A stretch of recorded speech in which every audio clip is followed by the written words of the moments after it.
ایک روز امام مالک رحمۃ اللہ علیہ چند ساتھیوں کے ساتھ بیٹھے ہوئے تھے کہ امام ابو حنیفہ رحمۃ اللہ علیہ ان کے پاس آئے اور تھوڑی دیر کے بعد چلے گئے. تو امام مالک رحمۃ اللہ علیہ نے اپنے ساتھیوں سے دریافت کیا, کیا تم جانتے ہو یہ کون سا شخص تھا؟ سب نے کہا ہم نہیں جانتے. تو آپ نے فرمایا یہ نعمان بن ثابت تھے. یہ وہ شخص ہے کہ اگر اسے ستون کو کہہ دے کہ یہ سونے کا ہے تو اسے ثابت کرنے کے لیے ایسے دلیل لائے گا کہ مد مقابل کو تسلیم کیے بغیر کوئی چارہ کار نہ رہے گا. یعنی امام ابو حنیفہ جو تھے کہ جب بھی کوئی دینی مسئلہ تھا اس کو اس طرح سے کھوج لگاتے تھے, قرآن مجید سے پڑھنا, پھر احادیث کو دیکھنا, پھر قیاس ہے, پھر اجماع ہے, اور اتنی سوچ بچار کرتے تھے اور اس حد تک جا کر اپنے جواز دیتے تھے کہ واقعی وہ لوگوں کو اس میں جو ہے وہ قائل کرنے کی طرف چلے جاتے تھے. اور اسی لیے ہم دیکھتے ہیں کہ امام ابو حنیفہ کا ایک عقیدہ جو بہت سخت تھا, وہ کیا کہتے تھے کہ جو قرآن اور سنت میں بیان ہوا ہے اور جو کچھ صحابہ کرام اور تابعین جو ہیں انہوں نے کیا ہے یہ میرے لیے سب سے اہم ہے, اور اسی بات کو وہ آگے لے کے چلا کرتے تھے.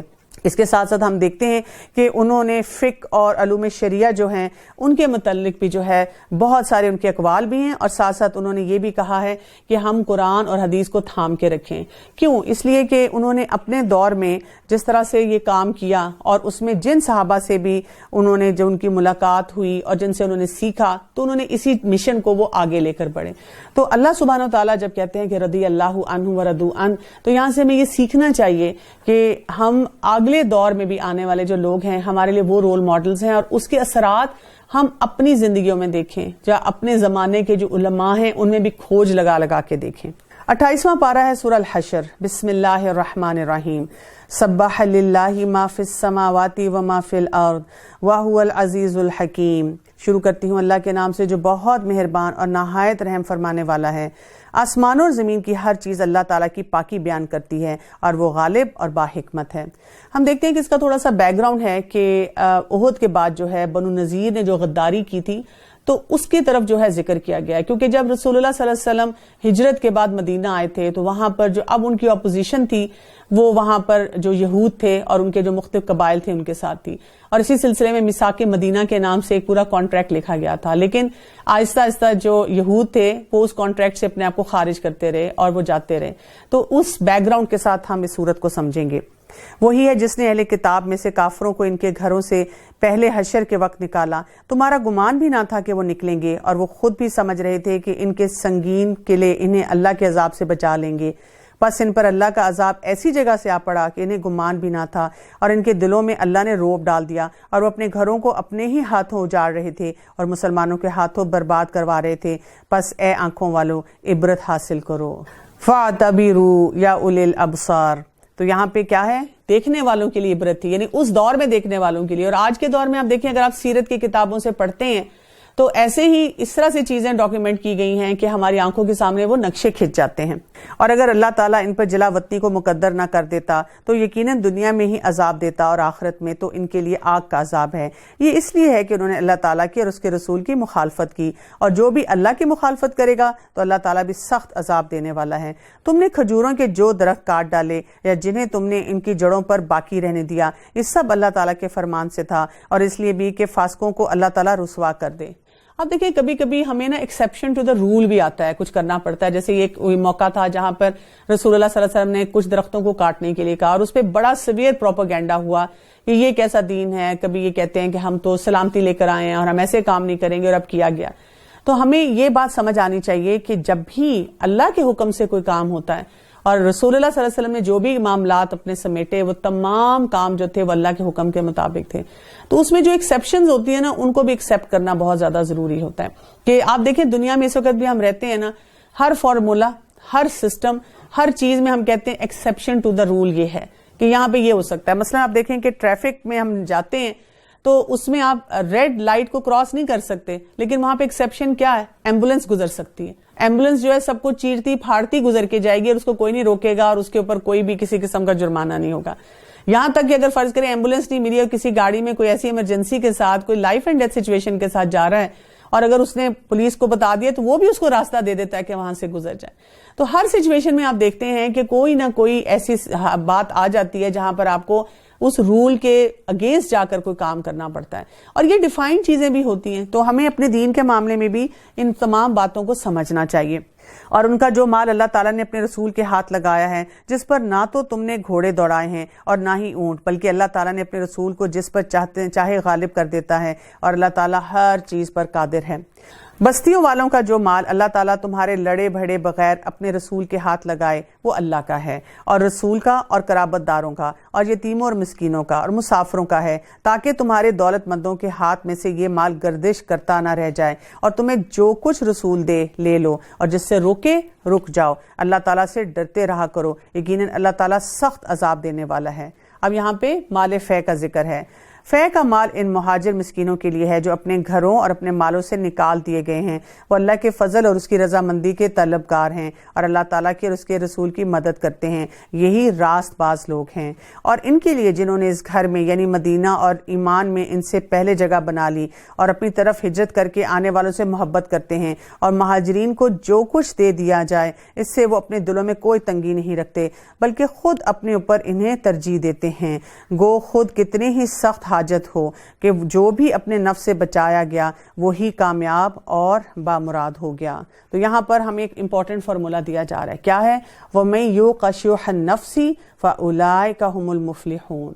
یہ جو نفس کا شح ہوتا ہے نا، نفس کی جو تنگی ہوتی ہے نا، اس سلسلے میں ہمیں بہت محتاط رہنے کی ضرورت ہے۔ ابو ہریرہ رضی اللہ عنہ سے روایت ہے کہ ایک آدمی رسول اللہ صلی اللہ علیہ وسلم کے پاس آیا اور عرض کی کہ میں بھوکا ہوں۔ آپ نے اپنی ازواج کی طرف قاصد بھیجا مگر ان سے کچھ نہ ملا، تو رسول اللہ صلی اللہ علیہ وسلم نے فرمایا کیا ہے کوئی جو اس شخص کی اس رات میں مہمان نوازی کرے، اس پر اللہ رحم کرے گا؟ تو ایک انصاری کھڑا ہوا اور کہا میں حاضر ہوں یا رسول اللہ صلی اللہ علیہ وسلم۔ چنانچہ وہ اسے گھر لے گیا اور بیوی سے کہا کہ یہ اللہ کے رسول صلی اللہ علیہ وسلم کا مہمان ہے، اسی لیے کوئی چیز پیچھے نہ چھوڑنا، جو ہے سب لے آؤ۔ بیوی نے کہا بخدا صرف بچوں کا کھانا ہے اور کچھ نہیں ہے۔ اس انصاری نے کہا کہ جب بچے کھانا مانگیں گے تو انہیں سلا دینا اور چراغ بجھا دینا، اور ہم آج رات کچھ نہیں کھائیں گے۔ چنانچہ اس کی بیوی نے ایسا ہی کیا۔ صبح جب وہ انصاری حضور کے پاس پہنچا تو حضور نے فرمایا کہ اللہ تعالیٰ کو تمہارا عمل بہت پسند آیا، یا یہ کہا کہ اللہ تمہارے عمل پر ہنس رہا ہے، اور پھر یہ سورہ الحشر کی آیت نمبر 9 جو تھی وہ نازل ہوئی۔ ہم دیکھتے ہیں کہ اسی طرح اور بھی مقامات پر جو ہے صحابہ کرام نے بڑھ چڑھ کر اللہ کے راستے میں دیا۔ جیسے روایات میں آتا ہے کہ جنگ تبوک میں ابو بکر صدیق رضی اللہ عنہ نے اپنا کل مال لا کر رسول اللہ صلی اللہ علیہ وسلم کی خدمت میں پیش کر دیا۔ تو آپ نے پوچھا کہ ابو بکر گھر میں بھی کچھ چھوڑ کر آئے ہو؟ تو انہوں نے جواب دیا کہ اللہ اور اس کا رسول باقی چھوڑ آیا ہوں۔ ذرا کبھی یہ کوشش کریں نا، گھر سے باہر نکلیں اور سوچیں جو کچھ ہے میں نے سب دے دینا ہے۔ جیسے رمضان میں اکثر اوقات ہم دیکھتے رہتے ہیں نا، اپنی الماریوں کو ٹٹول کے دیکھتے ہیں، اچھا چلو کچھ جوڑے نکال دیتی ہوں نا، نئے سیزن کے کپڑے بنائے ہیں، یہ نکالوں نہیں، یہ شاید مجھے 2 سال بعد پہننا پڑ جائے، اچھا یہ جوتی دے دوں، ہے نہیں ٹوٹ رہی ہے لیکن بس مجھے پسند بہت ہے نا، یہ بھی رکھ لیتی ہوں، اور ہے میرے پاس 5-6 اور جوڑے بھی۔ ہم تو ایک ایک چیز جو ہے اس کو دینے کے لیے پتہ نہیں اتنا مقدمہ لمبا بڑھاتے ہیں، کتنی عدالتوں میں لے کر جاتے ہیں اپنے دل کی، اور پھر وہ عدالتیں ہمیں کہہ دیتی ہیں نہیں یہ سب چیزیں سنبھال کے رکھ لو، کبھی تو کام آئیں گی۔ اور آپ دیکھیں کہ کس حد تک ہم ہورڈنگ کر رہے ہوتے ہیں کہ ہمارے پاس سامان بھرا ہی جاتا رہتا ہے۔ تو ہم دیکھتے ہیں کہ انہوں نے کس طرح سے صحابہ کرام نے دین کے راستے میں بڑے کھلے دل کے ساتھ، وسعت دل کے ساتھ جو ہے وہ خرچ کیا۔ عبداللہ بن عمر رضی اللہ عنہ سے روایت ہے کہ رسول اللہ صلی اللہ علیہ وسلم نے فرمایا ظلم سے بچو، کیونکہ ظلم قیامت کے دن اندھیرے بن جائیں گے۔ بخیلی اور حس سے بچو، یہی وہ چیز ہے جس نے تم سے پہلے لوگوں کو برباد کیا، اور اسی کی وجہ سے انہوں نے خون ریزی کی اور حرام کو حلال بنا دیا۔ ایک روایت میں آتا ہے کہ رسول اللہ صلی اللہ علیہ وسلم نے فرمایا جس طرح اللہ کی راہ کی غبار اور جہنم کا دھواں جمع نہیں ہو سکتے، اسی طرح بخیلی اور ایمان کسی کے دل میں جمع نہیں ہو سکتے۔ تو یہ جو شح نفس ہے نا، اگر میں آپ کو بتاؤں کہ آپ اس کو تھوڑا سا انڈرسٹینڈ کریں، ہماری زندگی میں جو بہت سارے مسئلے مسائل ہیں نا، یہ اسی شح نفس کی وجہ سے ہیں۔ اسی وجہ سے ہم دیکھتے ہیں گھروں میں جھگڑے ہیں۔ یہ ساس بہو کا جھگڑا کیا ہے؟ یہ یہی ہے نا، اس نے یہ برتن استعمال کر لیا، اس نے میری فلاں چیز جو ہے اس کو دیکھ لیا، اس نے یہ کیوں کر لیا۔ اگر دیورانی جٹھانی یا اسی طرح سے کچھ لوگ اپنے اکٹھے مل کے رہ رہے ہیں، اس کو یہ بوٹی مل گئی، اس کو یہ کھانا مل گیا، اس کو یہ نہیں ملا، اس کو یہ والا کمرہ کیوں دے دیا، اور یہ والی گاڑی کیوں دے دی، اس کو ماں باپ نے اتنا کیوں سراہ دیا۔ انہی باتوں پر ہم جو ہیں اپنے دل کو تنگ کرتے رہتے ہیں۔ کسی کی کامیابی دفتر میں دیکھتے ہیں تو ہم کہتے ہیں لو اس کو کیوں ہائر رینک مل گیا، اس کو کیوں جو ہے یہ اتنی توجہ مل گئی۔ تو تھوڑا سا شح نفس کو سمجھیں۔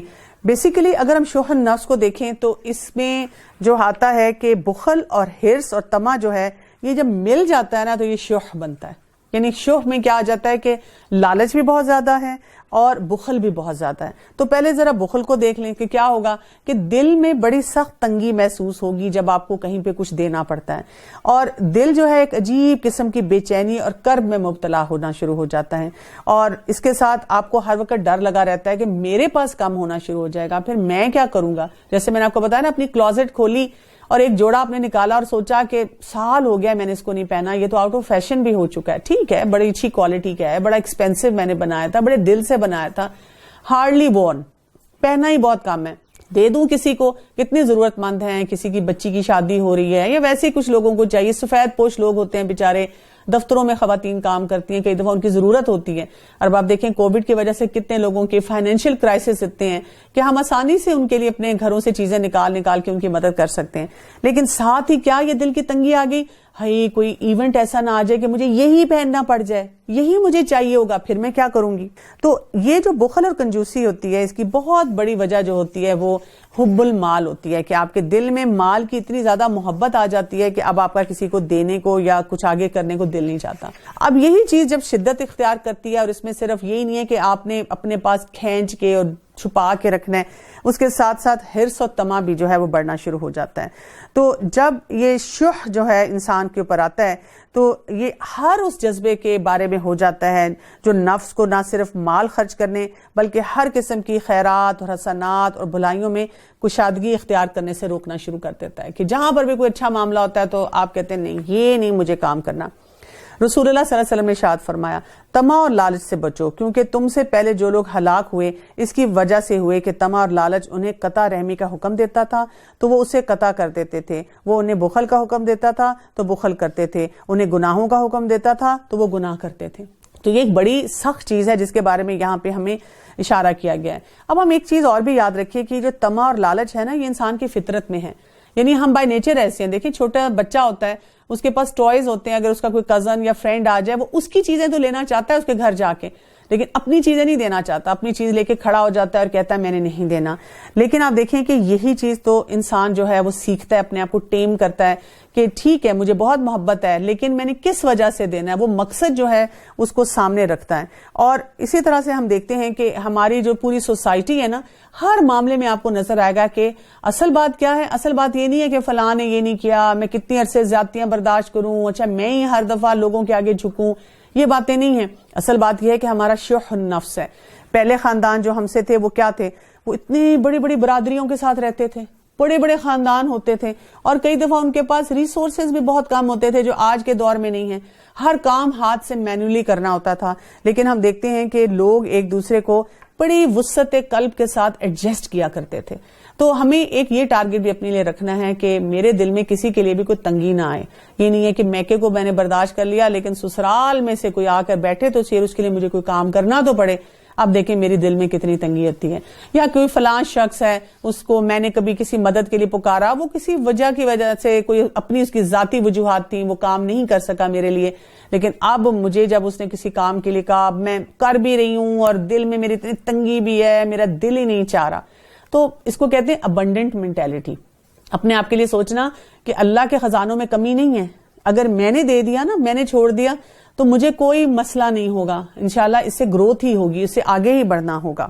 اور ان کے لیے جو ان کے بعد آئیں گے اور کہیں گے کہ اے ہمارے رب ہمیں بخش دے, اور ہمارے ان بھائیوں کو بھی جو ہم سے پہلے ایمان لا چکے, اور ایمانداروں کی طرف ہمارے دل میں کینہ اور دشمنی نہ ڈال. اے ہمارے رب بے شک تو شفقت اور مہربانی کرنے والا ہے.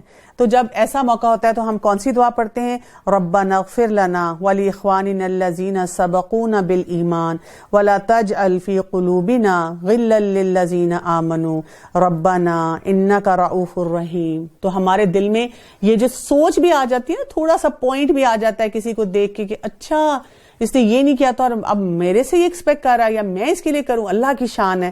یہ والی سوچ بھی اتنی سی بھی 0.1% بھی آئے نا تو یہ نکل جائے. کیا تو نے منافقوں کو نہ دیکھا کہ اپنے اہل کتاب کافر بھائیوں سے کہتے ہیں کہ اگر تم جلا وطن کیے گئے تو ضرور بالضرور ہم تمہارے ساتھ نکل کھڑے ہوں گے, اور تمہارے بارے میں ہم کبھی بھی کسی کی بات نہ مانیں گے, اور اگر تم سے جنگ کی جائے گی تو بخدا ہم تمہاری مدد کریں گے، لیکن اللہ تعالیٰ گواہی دیتا ہے کہ قطعاً جھوٹے ہیں۔ اگر وہ جلا وطن کیے گئے تو یہ ان کے ساتھ نہ جائیں گے، اور اگر ان سے جنگ کی گئی تو یہ ان کی مدد بھی نہ کریں گے، اور اگر بالفرض مدد پہ آ بھی گئے تو پیٹھ پھیر کر بھاگ کھڑے ہوں گے، پھر مدد نہ کیے جائیں گے۔ اب آپ دیکھیں منافق جو ہیں ان کے رویوں کی طرف اشارہ کیا جا رہا ہے نا۔ اس کی ویسے بھی پہچان ہمیں جو ہے حدیث میں کیا بتا دی گئی تھی، وعدہ خلافی کرنا، جھوٹ بولنا، امانت کا پاس نہ رکھنا، اور جو بھی عہد کیا، جو بھی معاملات ہیں اس میں ہر چیز میں ان کا ایک ڈبل فیسڈ ایٹیچیوڈ ہوتا ہے۔ تو اللہ تعالیٰ بتا رہے ہیں کہ وہ کسی صورت میں بھی ریلائبل لوگ نہیں ہیں۔ دنیا میں بھی آپ دیکھیں کہ اگر ہمیں ایسے ٹریٹس کے لوگ نظر آئیں، کیونکہ منافقوں کی جب بات ہوتی ہے تو نظر تو ہم نے اپنے پر رکھنا ہے نا، کیونکہ دل کی بیماری ہے کہ ہمارے دل میں یہ بیماری نہ ہو، لیکن بائی لارج سوسائٹی میں اگر ہمیں یہ رویے نظر آئیں، مثلا ایک شخص ہے جو آپ سے لگاتار جھوٹ بولتا ہے، تو آپ کو کیا کرنا ہے، محتاط ہو جانا ہے، اس کے اوپر ایسے کام میں، ایسے سلسلے میں بھروسہ نہیں کرنا کہ آپ کو ہی پھر زیادہ نقصان ہو، یا کوئی کمٹمنٹ پوری نہیں کرتا، یا رسپانسبل ایٹیچیوڈ جو ہے وہ نہیں شو کرتا۔ تو ان تمام معاملات میں پھر ہمیں یہ تو نہیں کرنا کہ اس شخص کو منافق کہنا شروع کر دیں، لیکن یہ ضرور ہم کر سکتے ہیں کہ اپنے معاملات میں محتاط ہو جائیں۔ مسلمانوں یقین مانو کہ تمہاری ہیبت ان کے دلوں میں بنسبت اللہ کی ہیبت کے بہت زیادہ ہے، اور یہ اس لیے ہے کہ یہ بے سمجھ لوگ ہیں، یعنی اللہ سے نہیں ڈرتے لیکن لوگوں سے ڈرتے ہیں۔ اور ہمارا بھی دیکھیں سوسائٹی میں رہتے ہوئے ایسا ہی موٹو ہوتا ہے نا، لوگ کیا کہیں گے۔ یہ سب مل کر بھی تم سے لڑ نہیں سکتے، ہاں یہ اور بات ہے کہ قلعہ بند مقامات میں ہوں یا دیواروں کی آڑ میں ہوں، اور ان کی لڑائی تو ان میں آپس میں ہی بہت سخت ہے۔ گو آپ انہیں متحد سمجھ رہے ہیں، لیکن ان کے دل دراصل ایک دوسرے سے جدا ہیں، اس لیے کہ یہ بے عقل لوگ ہیں۔ یعنی کہ یہ اندر آپس میں بھی ان کے اختلافات ہیں۔ آپ کسی بھی مذہب میں اگر آپ جائیں گے نا، تھوڑا سا ان کو ریسرچ کریں گے یا پڑھنے کی کوشش کریں گے تو آپ دیکھیں گے کہ ان کے اندر بہت سے اختلافات ہیں، لیکن جب ان کو مسلمانوں کے مقابلے پہ آنا ہوتا ہے تو وہ سب متحد ہو جاتے ہیں، اور اس وجہ سے ہمیں لگتا ہے کہ اچھا یہ ان کا ایک کامن پرپز ہے جس کو یہ حاصل کرنے کے لیے لگے ہوئے ہیں۔ ان لوگوں کی طرح جو ان سے کچھ پہلے ہی گزر چکے ہیں، جنہوں نے اپنے کام کا وبال چکھ لیا اور جن کے لیے المناک عذاب ہے۔ شیطان کی طرح کہ اس نے انسان سے کہا کفر کر، جب کفر کر چکا تو کہنے لگا کہ میں تجھ سے بری ہوں، میں تو اللہ رب العالمین سے ڈرتا ہوں۔ پس دونوں کا انجام یہ ہوا کہ آتش دوزخ میں ہمیشہ کے لیے رہیں گے، اور ظالموں کی یہی جزا ہے۔ اے ایمان والو، اللہ سے ڈرتے رہو، یا ایھا الذین آمنوا اتقوا اللہ۔ اللہ کے تقوی کی یہاں پر بات ہو رہی ہے، اور ہر شخص دیکھ بھال لے کہ کل قیامت کے واسطے اس نے اعمال کا کیا ذخیرہ بھیجا ہے، اور ہر وقت اللہ سے ڈرتا رہے، اللہ تعالیٰ تمہارے سب اعمال سے باخبر ہے۔ تو اصل کام کیا کرنا ہے، ہمیں یہ دیکھتے رہنا ہے کہ ہم آگے کیا بھیج رہے ہیں، اصل اس چیز پہ ہماری توجہ ہونی چاہیے۔ ابو ہریرہ رضی اللہ عنہ سے روایت ہے کہ اللہ کے رسول صلی اللہ علیہ وآلہ وسلم نے فرمایا، جب انسان مر جاتا ہے تو اس کے عمل ختم ہو جاتے ہیں سوائے 3 چیزوں کے، نمبر 1 صدقہ جاریہ، نمبر 2 ایسا علم جس سے فائدہ اٹھایا جاتا رہا ہو، یعنی نفع بخش علم، اور نمبر 3 نیک اولاد جو مرنے والے کے لیے دعا کرے۔ معاذ بن جبل رضی اللہ عنہ بیان کرتے ہیں کہ نبی کریم صلی اللہ علیہ وآلہ وسلم نے فرمایا، کیا میں تمہیں خیر و بھلائی کے کام نہ بتاؤں، اور وہ یہ ہیں کہ روزہ گناہ کے مقابلے میں ڈھال ہے، اور صدقہ گناہ کو اس طرح مٹا دیتا ہے جس طرح پانی آگ کو بجھا دیتا ہے، اور تہجد کی نماز بھی ایسا ہی خیر کا کام ہے۔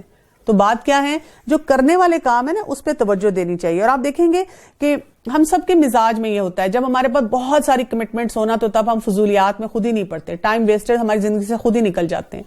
تو یہاں پہ ہمیں یہ بتایا جا رہا ہے کہ جب ہم ہر وقت یہ سوچیں گے نا کہ مجھے آگے کے لیے کیا بھیجنا ہے، تو ہمارے پاس ہمیشہ ایک ہیلدی ایجنڈا ہوگا۔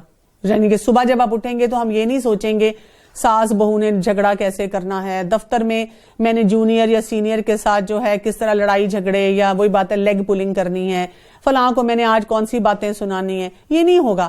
اگر آپ کو یہ فکر ہے کہ الحمدللہ اللہ نے ایک اور نیا دن دیا ہے تو مجھے فریش سٹارٹ لینا ہے، مجھے اپنی آخرت کے سامان جو ہیں وہ پیدا کرنے ہیں، اور تم ان لوگوں کی طرح مت ہو جانا جنہوں نے اللہ کے احکامات کو بھلا دیا تو اللہ نے بھی انہیں اپنی جانوں سے غافل کر دیا، اور ایسے ہی لوگ نافرمان یعنی کہ فاسق ہوتے ہیں۔ یہ بھی بہت اہم بات ہے جس کو یاد رکھنے کی ضرورت ہے، کیونکہ یہاں پہ کہا جا رہا ہے وَلَا تَكُونُوا كَالَّذِينَ نَسُوا اللَّهَ فَأَنسَاهُمْ أَنفُسَهُمْ أُولَٰئِكَ هُمُ الْفَاسِقُونَ۔ کیا بات سوچیں، یہ کتنی شدید بات ہے کہ جو انسان اللہ کے احکامات کو بھلا دیتا ہے اپنی جان سے غافل ہو جاتا ہے۔ ایسے ہی ہے نا، کیوں؟ اس لیے کہ اللہ تعالیٰ کے احکامات ہمیں کیا سکھا رہے ہیں، ہماری اپنی ذات کی بہتری سکھا رہے ہیں، ہم اپنی سیلف کیئر میں جاتے ہیں، ہمارے تعلقات کی بہتری سکھا رہے ہیں، ہمیں گروتھ مائنڈ سیٹ دے رہے ہیں کہ ہم اپنی لرننگ کی طرف توجہ دیں، ہم بہتر سے بہتر انسان بنیں، ہم صرف اپنی ذات کے لیے نہیں، ہم لوگوں کے لیے بھی بہتر بنیں۔ تو جو انسان اللہ کو بھلا دیتا ہے اللہ کو یاد نہیں کرتا تو وہ کیا کرتا ہے؟ وہ کوئی سیلف کیئر کے فارمولے پہ نہیں جاتا. یعنی آپ دیکھیں اللہ کو بھولنے والے کیا کیا کام کر رہے ہیں. سب سے پہلے تو آپ دیکھیں کئی لوگ نشے میں چلے جاتے ہیں، زندگی سے مایوس ہو جاتے ہیں، اپنی جان لینے کی کوشش کرتے ہیں. تعلقات میں آپ دیکھیں کتنے زہریلا پن ان کے آنا شروع ہو جاتا ہے. اگر وہ خود کسی کے ساتھ زیادتی نہیں بھی کر رہے تو جب لوگ زیادتی کرتے ہیں تو وہ بدلوں پہ اتر آتے ہیں، تو وہ کسی نہ کسی طرح سے ظلم میں شامل ہونا شروع ہو جاتے ہیں. تو یہ اپنے آپ کو بھلا دینا ہوتا ہے نا. اگر ہم چاہتے ہیں کہ میں فزیکلی بھی فٹ رہوں، مینٹلی، سوشلی، ایموشنلی فٹ رہوں، تو مجھے کیا کرنا ہے؟ اپنے رب کو یاد کرتے رہنا ہے. اور رب کو یاد کرنے کا مطلب یہ ہے کہ اللہ کا جو کلام ہے اس کے ساتھ اپنی وابستگی کو بڑھانا ہے. اور جتنی یہ وابستگی بڑھتی جائے گی تو ہماری اپنی کیئر، اپنی گرومنگ جو ہے وہ بہتر سے بہتر ہوتی جائے گی. اہل نار اور اہل جنت برابر نہیں، اور جو اہل جنت ہیں وہی کامیاب ہیں. اگر ہم اس قرآن کو کسی پہاڑ پر اتارتے تو دیکھتا کہ خوف الہی سے وہ پست ہو کر ٹکڑے ٹکڑے ہو جاتا. ہم ان مثالوں کو ان لوگوں کے سامنے بیان کرتے ہیں تاکہ وہ غور و فکر کریں. اور یہ بھی بڑی ہی ایک انٹینسو قسم کی مثال ہے جو یہاں پہ آ رہی ہے سورہ الحشر کی آیت نمبر 21 میں. لو انزلنا هذا القرآن على جبل لرأيته خاشعا متصدعا من خشية الله وتلك الأمثال نضربها للناس لعلهم يتفكرون. یعنی کہ آپ سوچیں کہ قرآن مجید کی یہاں پہ اہمیت بھی بتائی جا رہی ہے. ہمیں یہ بھی سمجھ آنی چاہیے کہ اللہ تعالیٰ نے جو کلام ہمیں دیا ہے اس کو ہم نے کس لیول پہ انڈرسٹینڈ کرنا ہے، کس لیول پہ اپنی زندگی میں لینا ہے. کیونکہ ہمارا مسئلہ بھی پھر یہ ہوتا ہے نا کہ یا تو ہم قرآن کے ساتھ اپنی وابستگی کو بڑھاتے نہیں، یا اگر کچھ غور و فکر کرنے کی کوشش کرتے بھی ہیں تو اس میں ہمارا کوئی نہ وہ نہیں ہوتا، تعلق نہیں بلڈ ہو رہا ہوتا. وہ صرف اس لیے کہ وہی بات ہے کہ بچے ہیں تو جی کیونکہ اماں ابا کہہ رہے ہیں، بڑے ہو گئے ہیں تو وہی بات ہے کہ کوئی گھر میں کیونکہ ماحول ایسا ملا، سب پڑھتے ہیں تو ہم پڑھ رہے ہیں. ایک کانشیس ایفرٹ جو ہے ہماری نہیں ہوتی. تو قرآن مجید کی اہمیت کو سمجھنا بہت زیادہ ضروری ہے، اس کی فضیلت کو جاننا، کیونکہ یہ ایک ایسی بے نظیر اور بے مثال کتاب ہے. اور اس کی قدر و منزلت کا اگر ہمیں ادراک ہو جائے تو انسان جو ہے وہ کہیں کا کہیں پہنچ جاتا ہے. کیونکہ جو قرآن مجید کی بلاغت ہے، علمی گہرائی ہے اور اس کی جو جامعیت ہے وہ اس بات کا ثبوت ہے کہ اس کا نزول جو ہے کس وجہ سے ہے، کہ ہم اس کی تفسیر دیکھیں، اس کے ترجمے کو سمجھیں، اس میں جو فوکس آیا ہے اس کی طرف توجہ دینے کی کوشش کریں. اسی لیے رسول اللہ صلی اللہ علیہ وسلم نے فرمایا اللہ تعالیٰ کی کتاب اللہ کی رسی ہے جو آسمان سے زمین کی طرف پھیلی اور لٹکی ہوئی ہے. اور ہمارا کام کیا ہے کہ ہم اس رسی کو بڑی مضبوطی سے تھامیں اور اپنے آپ کو اس سے بچائیں. جیسے ایک انسان ڈوب رہا ہوتا ہے، اس کے آگے رسی آ جائے تو کیا ہوتا ہے؟ اس کو لگتا ہے یہ میری لائف لائن آ گئی ہے. تو اسی طرح سے ہم جو ہے دنیا کے بہت سے مسائل میں اور اپنے نفس کے مسائل میں ڈوب رہے ہوتے ہیں، اور یہ ہمیں بچانے کے لیے ہے. رسول اللہ صلی اللہ علیہ وسلم نے فرمایا بے شک اللہ تعالیٰ اس کتاب کے ساتھ کتنی قوموں کو بلند کرتا ہے اور کتنوں کو ہی پست کر دیتا ہے. سیدنا ابو سعید رضی اللہ عنہ فرماتے ہیں کہ رسول اللہ صلی اللہ علیہ وسلم نے فرمایا میں تجھے تقوی کی وصیت کرتا ہوں کیونکہ وہ ہر چیز کی اصل ہے، اور جہاد کرنا کیونکہ جہاد اسلام کی رہبانیت ہے، اور اللہ تعالیٰ کا ذکر اور قرآن مجید کی تلاوت کیا کرو کیونکہ یہ ذکر و تلاوت تیرے لیے آسمان میں خوشگواری اور کسی وقت کی قید کے بغیر سیر کرنے اور زمین میں عزت کا باعث ہے. تو بہت ہی خوبصورت طریقے سے پھر ہمیں یہی بتایا گیا ہے کہ ہم اپنے تعلق کو بڑھائیں. ہم دیکھتے ہیں کہ امام شاطبی رحمۃ اللہ علیہ نے فرمایا کہ قرآن مجید بہترین ہم نشین ہے جس کی باتوں میں کبھی اکتاہٹ نہیں ہوتی. اس کا بار بار ورد اس کے جمال میں اضافے کا ہی سبب جو ہے وہ بنتا ہے. اسی طرح انس رضی اللہ عنہ فرماتے ہیں کہ اللہ کے رسول صلی اللہ علیہ وسلم نے فرمایا بے شک لوگوں میں سے اللہ تعالیٰ کے کچھ خاص دوست ہوتے ہیں.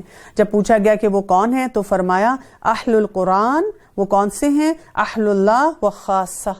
قرآن والے جو ہیں وہ اللہ والے ہیں اور وہ بہت ہی خاص لوگ ہوتے ہیں.